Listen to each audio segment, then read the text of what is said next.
ഡൽഹിയിൽ രണ്ട് കാര്യങ്ങൾ സംഭവിച്ചു. ഒന്ന്, ആം ആദ്മിയുടെ വൻ പരാജയം. രണ്ട്, കോൺഗ്രസിൻ്റെ അതിദയനീയമായ പരാജയം. ഇപ്പോൾ പലരും ചോദിക്കുന്ന ഒരു ചോദ്യം, ആദ്മിയും അതായത് കോൺഗ്രസും കൂടി ഒന്നായി നിന്നിരുന്നെങ്കിൽ BJPയെ പ്രതിരോധിക്കാൻ കഴിയുമായിരുന്നില്ലേ എന്നുള്ളതാണ്. ആ ചോദ്യത്തിൽ വലിയ അർത്ഥവുമുണ്ടോ? അത് രാഷ്ട്രീയത്തിൽ പറയുന്ന പോലെ 2-2 4 എന്നുള്ള തിയറി വെച്ചിട്ടാണ് അത് പറയുന്നത്. അപ്പോൾ അങ്ങനെ നോക്കിക്കഴിഞ്ഞാൽ അതിനകത്തൊരു കണക്കുണ്ട്. 2-2 4 ആകുകയാണെങ്കിൽ, പക്ഷേ 2-2 4 ആകുകയില്ല എന്നുള്ളതാണ് നമ്മുടെ കോൺഗ്രസിൻ്റെ പ്രമുഖ നേതാവായ കെ കരുണാകരൻ തന്നെ പറഞ്ഞിട്ടുള്ളതും തെളിയിച്ചിട്ടുള്ളത്. കാരണം ജനങ്ങൾ ചിന്തിക്കുന്നത് ഈ മുന്നണികളുടെ കൂട്ടായ്മയിലല്ല. ജനങ്ങൾ ചിന്തിക്കുന്ന ആ സമയത്തെ ഇലക്ഷൻ ട്രെൻഡ് ബേസ് ചെയ്താണ്. അവർക്ക് അപ്പോൾ വരുന്ന ചില വൈകാരിക കാര്യങ്ങളാണ്. അപ്പോൾ ഈ ഡൽഹിയിൽ അത്തരത്തിലുള്ള പല വൈകാരിക വിഷയങ്ങൾ നിലനിൽക്കുന്ന ഒരു മണ്ഡലമാണ്, ഒരു സംസ്ഥാനമാണ്. അവിടെ കെജ്രിവാൾ ബുദ്ധിയില്ലാഞ്ഞിട്ടല്ല കോൺഗ്രസിനെ മാറ്റി നിർത്തിയത്.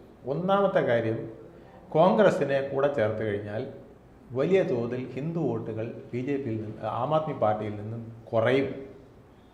ആം ആദ്മി പാർട്ടി ഒരു ഹിന്ദു പാർട്ടിയാണ്. ഇവിടെ നമ്മൾ CPMനെ ഹിന്ദു പാർട്ടി എന്ന് പറയുന്ന പോലെ ആം ആദ്മി പാർട്ടി ഡൽഹിയിലെ ഒരു ഹിന്ദു പാർട്ടിയാണ്. ഹിന്ദുക്കളിൽ വലിയൊരു വിഭാഗമാണ് അവരുടെ കൂടെ ഉള്ളത്. അതുകൊണ്ടാണ് ഈ ഹനുമാൻ ചാലീസയും മറ്റുമൊക്കെ ചൊല്ലിക്കൊണ്ട് നടക്കുന്നത്. പിന്നെ രണ്ടാമത്തെ ഒരു വിഭാഗമാണ് സിഖുകാർ കോൺഗ്രസിനോട് വലിയ വിരോധമുള്ളതാണ്. കാരണം പിന്നെ ഇന്ദിരാഗാന്ധിയുടെ മരണത്തോടുകൂടി അവിടെ അടിച്ച് തകർത്ത് കളഞ്ഞല്ലോ ഡൽഹിയിൽ. എത്ര കൊലപാതകം നടന്നു, എത്ര പേരുടെ പിന്നെ മാരകമായ മുറിവ്. അത് ഇനി തീരാൻ പോകുന്നില്ല. ആ ഒരു ശത്രുത വളരെ ഭയങ്കരമായിട്ട് നിൽക്കുന്ന ഒരു സ്ഥലമാണ് ഡൽഹി. അപ്പം ഡൽഹിയിൽ സിഖുകാരുടെ വോട്ട് പൂർണ്ണമായും കിട്ടിക്കൊണ്ടിരിക്കുന്നത്, നല്ലൊരു ശതമാനം കിട്ടിക്കൊണ്ടിരിക്കുന്നത് ആം ആദ്മി പാർട്ടിക്കാണ്. ആ വോട്ടും കോൺഗ്രസ് ചേർന്നാൽ കിട്ടാനുള്ള സാധ്യത കുറവാണ്. ഈ എല്ലാവരും പറയുന്നുണ്ടല്ലോ കോൺഗ്രസും ആം ആദ്മിയും കൂടെ ചേർന്ന് കഴിഞ്ഞാൽ അടിച്ച് തകർക്കുമെന്ന്. എങ്ങനെ തകർക്കാൻ? എങ്കിൽ പിന്നെ ഈ 7-ൽ 2-3 സീറ്റെങ്കിലും പിടിക്കേണ്ടായിരുന്നു കഴിഞ്ഞ തവണ. 7-7 എങ്ങനെ BJP കൊണ്ടുപോയി? കോൺഗ്രസ് ലോക്സഭയ്ക്ക് 7-7 പിടിക്കാൻ കാരണം ഈ തിയറി 2-2 4 അല്ല എന്നുള്ളതുകൊണ്ടാണ്. കാരണം അവിടെ പല വോട്ടുകളും സ്വിങ് ചെയ്ത് BJPയിലേക്ക് പോയി. കോൺഗ്രസ് വന്നാൽ ആം ആദ്മി പാർട്ടിയുടെ ചില വോട്ടുകൾ മറിഞ്ഞു പോകും. ഇത് ബുദ്ധിമാനായ കെജ്രിവാളിന് നല്ലപോലെ അറിയാം. അതുകൊണ്ടാണ് അദ്ദേഹം ആദ്യം തന്നെ ഉടക്കുണ്ടാക്കി കോൺഗ്രസിനെ പുറത്താക്കി നിർത്തിയത്. അദ്ദേഹത്തിന് അറിയാം ഇതുപോലെ കോൺഗ്രസ് പിടിക്കാൻ പോകുന്നത് ഈ പറഞ്ഞ പോലെ 4000-5000 വോട്ടുകളായിരിക്കും. അത് തനിക്ക് കവർ ചെയ്യാമെന്ന് അദ്ദേഹം വിചാരിച്ചു. പക്ഷെ അവിടെ ഒരു അബദ്ധം പറ്റിപ്പോയി എന്നുള്ളതാണ് സത്യം. അപ്പോൾ കോൺഗ്രസ് ആം ആദ്മി പാർട്ടിയുടെ കൂടെ നിന്നാൽ ജയിക്കുമെന്ന് പറയുന്നത് ശരിയല്ല. പക്ഷേ കണക്കുകൾ വെച്ച് നോക്കുമ്പോൾ ശരിയാണ്. അപ്പോൾ 13 മണ്ഡലങ്ങളിൽ ആം ആദ്മി പാർട്ടി കോൺഗ്രസുമായി ഒത്തുനിന്നെങ്കിൽ ഇപ്പോഴത്തെ കണക്ക് വെച്ചിട്ട് നോക്കുമ്പം കെജ്രിവാൾ ഉൾപ്പെടെ ജയിക്കുമായിരുന്നു എന്നുള്ളതാണ്. അപ്പോൾ കെജ്രിവാളിൻ്റെ മണ്ഡലത്തിൽ അദ്ദേഹത്തിന് കിട്ടിയ വോട്ട് എന്ന് പറയുന്നത് 4565 വോട്ടിൻ്റെ ഭൂരിപക്ഷമാണ് ഇവിടെ ഉള്ളത്. അതേസമയം കോൺഗ്രസ് പിടിച്ചത് 4568 വോട്ടാണ്. അപ്പോൾ അവിടെ 479 വോട്ടിന് ഫലത്തിൽ കെജ്രിവാൾ ജയിക്കുമായിരുന്നു എന്നുള്ളതാണ് പറയുന്നത്. പക്ഷേ ഈ 479 വോട്ട് ഇപ്പുറത്ത് കിട്ടുമ്പോൾ, അതിൻ്റെ ഭൂരിപക്ഷം ഇവിടെ കിട്ടുമ്പോൾ, ഇവിടുന്ന് 2000-3000 അല്ല ചിലപ്പോൾ 5000-10000 വോട്ട് അപ്പുറത്തേക്ക് പോകുന്ന സാഹചര്യം ഉണ്ടാകുമായിരുന്നു എന്നുള്ളത് കെജ്രിവാളിനറിയാം. കാരണം അവിടുത്തെ സിഖുകാരുടെ വോട്ടുകളും അവിടുത്തെ ഹിന്ദുക്കളുടെ ഒരു വിഭാഗത്തിൻ്റെ വോട്ടും കോൺഗ്രസ് വന്നാൽ കിട്ടില്ല എന്നുള്ളത് കെജ്രിവാളിന് ഉറപ്പുണ്ടായിരുന്നു. അതുകൊണ്ടാണ് അദ്ദേഹം മാറി നിന്നത്. ശരിക്കും പറഞ്ഞാൽ 479 വോട്ടിൻ്റെ ഭൂരിപക്ഷം കിട്ടിയത് കെജ്രിവാൾ അങ്ങനെ ഒരു ഫൈറ്റ് നടത്തിയോണ്ടാണ്. ഇല്ലെങ്കിൽ അദ്ദേഹത്തിൻ്റെ മാർജിൻ കുറേ കൂടെ വ്യത്യാസം വന്നതിനെന്നാണ് പലരും ലോക്കലി ഉള്ള വിലയിരുത്തലുകളും അഭിപ്രായങ്ങളും എന്നോട് പറഞ്ഞിട്ടുള്ളത്.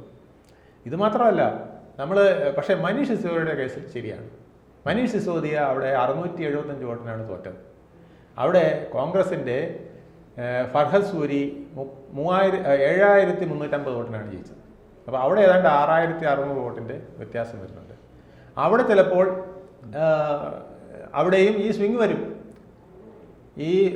ഇപ്പോൾ മനീഷ് സിസോദിയ പിടിച്ച അത്രയും വോട്ട് അദ്ദേഹത്തിന് കിട്ടുന്നില്ല, കുറച്ചപ്പുറത്ത് മറിഞ്ഞു പോയെന്നിരിക്കും. അതൊരു 2000-3000 പോയെങ്കിൽ എന്നാൽ പോലും ഇവിടെ 6600 വ്യത്യാസം കിടക്കുന്നുണ്ട്. ചിലപ്പോൾ ഒരു 2000-3000 വോട്ടിന് അവിടെ മനീഷ് സിസോദിയ ജയിച്ചേനെ. ബാക്കി പല മണ്ഡലങ്ങൾ അങ്ങനെ നോക്കിക്കഴിഞ്ഞാൽ നമ്മൾ കണക്ക് നോക്കിയാൽ പലയിടത്തും. ഇനി വേറൊന്ന് പറയുന്നത് സോമനാഥ് ഭാരതിയുടെ മണ്ഡലത്തിലാണ്. അദ്ദേഹത്തിൻ്റെ മണ്ഡലത്തിൽ അദ്ദേഹം 2131 വോട്ടിനാണ് തോറ്റത്.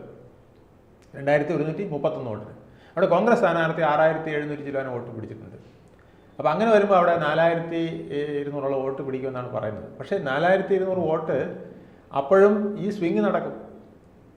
അതുപോലെ വേറൊരു പ്രധാനപ്പെട്ട കാര്യം 4000 വോട്ടിൻ്റെ വ്യത്യാസമുണ്ടെന്ന് പറയുന്നത് ഈ 4000 വോട്ടും പൂർണ്ണമായും കെജ്രിവാളിന് കിട്ടേണ്ട വോട്ടുകളല്ല.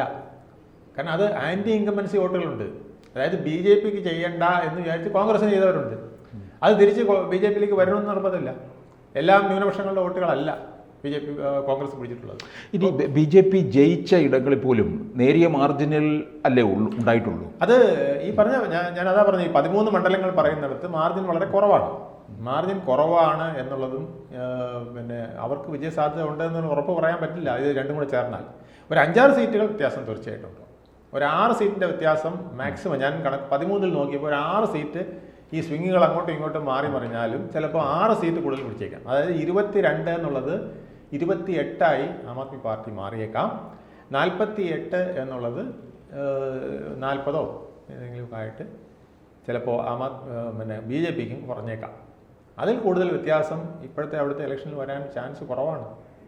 ഈ ഈ മുസ്ലിം സമുദായം ഉള്ള ഏരിയകളിലൊക്കെ തന്നെ BJPക്ക് കുറച്ചൊരു മുന്നേറ്റം ഉണ്ടായിട്ട് അത് തീർച്ചയായിട്ടും ഒഴിവായി കിട്ടിയേനെ. അത് പ്രധാനമായി ഓഖല, മഹൗലി, അതുപോലെ തന്നെ മുസ്തഫാബാദ് ഈ മണ്ഡലങ്ങളിൽ പ്രധാനമായിട്ട് BJPക്ക് വോട്ട് കൂടുതൽ കിട്ടിയത് ഈ ഒരു കോൺഗ്രസ് ആം ആദ്മി സഖ്യമില്ലാത്തതുകൊണ്ടാണ്. അത് വേണമെങ്കിൽ തിരിച്ച് അത് വലിയൊരു പിന്നെ BJPക്കൊരു ശുഭ സൂചകമായിട്ട് മാറുകയല്ലേ മറ്റ് ഇടങ്ങളിലേക്ക് പോലും മറ്റു പല സംസ്ഥാനങ്ങളിലേക്കും അത്തരത്തിലുള്ള ഒരു ബന്ധത്തിലേക്ക് പോകാൻ സാധ്യത.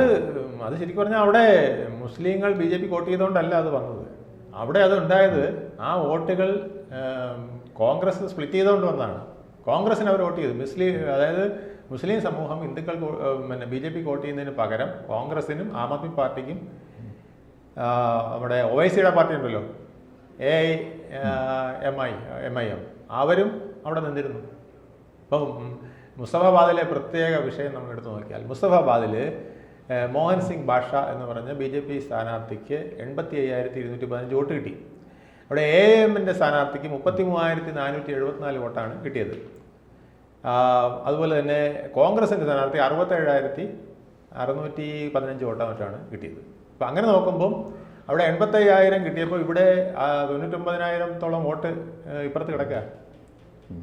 അപ്പോൾ കോൺഗ്രസ് സ്ഥാനാർത്ഥിയെ കോൺഗ്രസും ആം ആദ്മി പാർട്ടിയും എല്ലാം കൂടെ ഒന്നിച്ച് വന്നിരുന്നെങ്കിൽ അവിടെ ചിലപ്പം ഒരുപക്ഷെ പിന്നെ BJPയെ തോൽപ്പിക്കാൻ കഴിഞ്ഞേനെ. പക്ഷേ അതുകൊണ്ട് കാര്യമില്ല. അതുകൊണ്ട് മറ്റ് പല മണ്ഡലങ്ങളിലും ഈ 60-ൽ ഈ 3 സ്ഥലത്ത് പോരല്ലോ, അല്ലെങ്കിൽ 5 സ്ഥലത്ത് പോരല്ലോ, മറ്റ് പലയിടത്തും BJPക്ക് മുൻകൈ കിട്ടിയേനെ. കുറേ ഹിന്ദു വോട്ടുകൾ കൂടെ ആം ആദ്മി പാർട്ടിയിൽ നിന്നും BJPയിലേക്ക് പോയേനെ. കുറേ സിഖ് വോട്ടുകൾ ചിലപ്പോൾ കോൺഗ്രസും കൂടെ അവിടെ നിന്നെങ്കിൽ പിന്നെയും ആം ആദ്മി പാർട്ടിയിൽ നിന്നും BJPയിലേക്ക് പോയേനെ. അപ്പോൾ ആ കണക്ക് പലരും കണക്ക് കൂട്ടുന്നില്ല. പിന്നെ ഇതെല്ലാം ആൻറ്റി ഇൻകംബൻസി വോട്ടുകളാണെന്നാണ് പറയുന്നത്. അതായത് എന്തായാലും ആം ആദ്മി പാർട്ടിക്ക് എതിരായ വോട്ടാണ്, ഭരണവിരുദ്ധ വികാരമാണ്, ഭരണവിരുദ്ധ വോട്ടുകളാണ്. ആ ഭരണവിരുദ്ധ വോട്ട് കോൺഗ്രസിന് കിട്ടിയ 6000 വോട്ടും ആം ആദ്മി പാർട്ടിയിലേക്ക് തിരിച്ചു പോകില്ല. അപ്പോൾ 6000-ൽ ഒരു പകുതിയോ അത് പകുതി 4000 പോയെന്ന് വിചാരിച്ചു തിരിച്ച് യോജിപ്പിക്കും. പക്ഷേ 2000 വോട്ട് വീണ്ടും BJPക്ക് പോയാൽ എന്ത് ചെയ്യും? അതുകൊണ്ടാണ് ഈ കണക്ക് 2-2 4 എന്ന് പറയുന്നത്. അപ്പോൾ അങ്ങനെ വന്നു കഴിഞ്ഞാൽ വീണ്ടും BJPക്ക് അത് ഗുണമാണ്. അപ്പം അങ്ങനെ നോക്കിയാലും ഏത് വിധത്തിൽ നോക്കിയാലും ഈ സഖ്യം കൊണ്ട് അതുപോലെ ഈ 22 എന്ന് പറഞ്ഞപ്പോൾ പിടിച്ചില്ലേ, ആം ആദ്മി പിടിച്ച 22 ഇപ്പോൾ പിടിച്ചു നിർത്തിയിരിക്കുന്നത് ശരിക്കും പറഞ്ഞാൽ ഹിന്ദുക്കളുടെ പല മേഖലകളിലും അവർക്ക് വോട്ട് കിട്ടിയിട്ടുണ്ട്. അതുപോലെ തന്നെ സിഖുകാരുടെ മേഖലകളിൽ വോട്ടും കിട്ടിയിട്ടുണ്ട്. ആ വോട്ടുകൾ കോൺഗ്രസ് വന്നെങ്കിൽ ചിലപ്പോൾ മാറിപ്പോയേനെ. ആ 22-ൽ ഇപ്പോൾ 22-ൽ നിന്നാണല്ലോ നമ്മൾ കണക്കൂട്ടുന്നത്. 22 + 13 എന്നൊക്കെ പറഞ്ഞ് കണക്കൂട്ടിയാണ് ഓരോരുത്തർ പറയുന്നത്. അങ്ങനെ വരുമ്പോൾ ഇതെല്ലാം കൂടെ നോക്കുമ്പം അവിടെ 35 BJP താഴോട്ട് വന്നു, അവർ 35 35 നിന്ന് കഴിഞ്ഞാൽ ഈക്വലായി എന്ന് പറയുന്നത്. ആ കണക്ക് ഒത്തുപോകില്ല. പിന്നെ AIM കൂടെ ഉണ്ടെങ്കിൽ അതിനെയും കൂടെ നിർത്തിയിരുന്നെങ്കിൽ അത് 36 അപ്പോൾ കോൺഗ്രസ് BJP 34 അങ്ങനെയാണെങ്കിൽ ഇവരെല്ലാം കൂടെ ചേർന്ന് ഭൂരിപക്ഷം കിട്ടിയേനെ. ഈ ടേബിൾ അരിത്തമെറ്റിക്സ് വോട്ടിൽ പ്രതിഫലിക്കില്ല. അപ്പോൾ അവിടെ ഫൈറ്റ് വേറെയാണ്. ഇപ്പോൾ BJP തന്നെ അവിടെ ഇപ്പോൾ പലരും പറയുന്നുണ്ട് കെജ്രിവാൾ വളരെ ശക്തമായിട്ട് ഈ പിന്നെ ഹിന്ദുത്വ അജണ്ടയിൽ നിന്ന് മാറ്റി ഫ്രീ ബീസിലേക്ക് കൊണ്ടുവന്നത്. ഈ കോൺഗ്രസും കൂടെ അപ്പുറത്ത് പോയിരുന്നെങ്കിൽ AMM കൂടെ അപ്പുറത്ത് പോയിരുന്നെങ്കിൽ രണ്ടും കൂടെ അടിച്ചേനെ BJP. ഹിന്ദുത്വം അടിച്ചേനെ, ഫ്രീ ബീസും അടിച്ചേനെ, ആൻറ്റി ഇൻകംബൻസിയും മുതലാക്കിയേനെ, അഴിമതിയും മുതലാക്കിയേനെ, മാലിന്യവും മുതലാക്കിയേനെ. ഇതെല്ലാം കൂടെ കൂടുതൽ പ്രഷർ ആം ആദ്മി പാർട്ടിക്ക് വന്നേനെ. ഇത് അറിയാവുന്നതുകൊണ്ടാണ് അരവിന്ദ് കെജ്രിവാൾ കോൺഗ്രസിനെ അകറ്റി നിർത്തിയത്. അതുകൊണ്ടാണ് ഈ ഡാമേജ് കുറഞ്ഞത്. അതുകൊണ്ട് ഇത്രയെങ്കിലും ഒതുങ്ങി നിന്നു. ഡാമേജ് കുറഞ്ഞു എന്ന് വേണം പറയാൻ, ഇല്ലെങ്കിൽ ഈ ഡാമേജ് കൂടുമായിരുന്നു. അതുകൊണ്ട് രണ്ടും രാഷ്ട്രീയത്തിൽ രണ്ടും നാലാവില്ല. ചിലപ്പം അത് ഒന്നായി പോകാം, അരയായി പോകാം. ഇവിടെ ആം ആദ്മി പാർട്ടിക്ക് ഇത്രയും വലിയ ക്ഷീണം വരാതിരുന്നത് അവരങ്ങനെ മത്സരിച്ചുകൊണ്ടാണെന്നാണ് ഗ്രൗണ്ട് ലെവൽ വലിയത്. ഞാനിത് ചുമ്മാതെ പറയുന്നതല്ല. എനിക്ക് അവിടുത്തെ ഞാൻ ദേശീയ റെസിഡൻസ് ഫെഡറേഷൻ്റെ ഭാരവാഹിയാണ്. അവിടുത്തെ റെസിഡൻസ് ഡിവിഷനുകൾ ഡൽഹിയിലെയും നോയിഡയിലെയൊക്കെ റെസിഡൻസ് ഫെഡറേഷൻ്റെ വളരെ ഗ്രൗണ്ട് ലെവലിൽ വർക്ക് ചെയ്യുന്ന ആൾക്കാർ പറഞ്ഞ അഭിപ്രായം കൂടെയാണ്. ഞാൻ ഈ കണക്ക് ചോദിച്ചത് അവരോട് അങ്ങനെയാണ് ചോദിച്ചത്. അപ്പോൾ അവരാ പറഞ്ഞത് എൻ്റെ അടുത്ത് ഒരിക്കലുമില്ല, ഒന്നിച്ച് നിന്നാൽ ആം ആദ്മി പാർട്ടി ഇതിലും ദയനീയമായി പരാജയപ്പെട്ടേനെ. അത് നമ്മൾ കണ്ടതാണല്ലോ, ലോക്സഭാ ഇലക്ഷൻ കണ്ടത്. എത്രയോ നല്ല ട്രെൻഡ് ഉണ്ടായിരുന്നു. ജയിലിൽ നിന്ന് ഇറങ്ങി വന്ന പിന്നെ കെജ്രിവാൾ, സിമ്പതിയുടെ ഒരു തരംഗം, എന്നിട്ടും ക്ലിക്ക് ചെയ്തില്ല. അതാണ് അതിൻ്റെ കാരണം. രണ്ടും നാലാവില്ല. ഓക്കെ. കൂടുതൽ വാർത്തകളും വിശേഷങ്ങളും നിങ്ങളിലേക്ക് എത്താൻ ABC മലയാളം സബ്സ്ക്രൈബ് ചെയ്യുക, ബെൽ ബട്ടണും അമർത്തുക.